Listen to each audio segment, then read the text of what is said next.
এরপর 158 নম্বর প্রশ্নে বলা হয়েছে ভারতীয় মহিলা হকি দলের প্রধান কোচ হিসেবে নিযুক্ত হয়েছেন কে?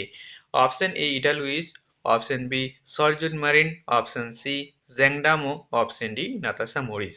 তো সঠিক উত্তর হয়ে যাবে অপশন বি সরজুট মেরিন। এরপর 159 নম্বর প্রশ্নে বলা হয়েছে ভারতের স্বাধীনতা আন্দোলনের কোন ঘটনার সঙ্গে সূর্য সেন জড়িত ছিলেন?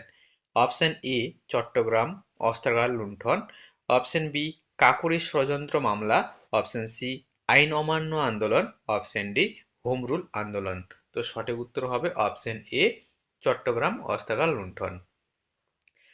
ভারতের স্বাধীনতা আন্দোলনের যে অন্যতম বিপ্লবী নেতা সূর্য সেন, তিনি আবার মাস্টারদার নামে পরিচিত ছিল। তিনি 1930 সালে যে 18 এপ্রিল সংঘটিত ঐতিহাসিক চট্টগ্রাম অস্ত্রাগার লুণ্ঠন, সেই ঘটনার প্রধান রূপকার ও নেতা ছিল। এরপর 160 প্রশ্নে বলা হয়েছে 2031 সালের ক্রিকেট বিশ্বকাপ কোন দেশে অনুষ্ঠিত হবে? Option A West Indies, option B Australia, option C Bharat ও বাংলাদেশ, অপশন ডি ইংল্যান্ড। তো সঠিক উত্তর হয়ে যাবে অপশন সি ভারত ও Bangladesh.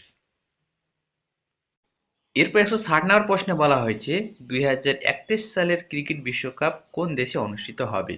Option A West Indies, option B Australia, option C Bharat ও বাংলাদেশ, অপশন ডি ইংল্যান্ড। তো সঠিক উত্তর হবে অপশন সি ভারত ও বাংলাদেশ। ভারত ও বাংলাদেশে এই 2031 সালের ক্রিকেট বিশ্বকাপ অনুষ্ঠিত হবে। তার আগেও 2011 সালে ভারত, বাংলাদেশ আর শ্রীলঙ্কা, এই তিনটা দেশ মিলে 2011 সালের ক্রিকেট বিশ্বকাপ অনুষ্ঠিত করেছিল।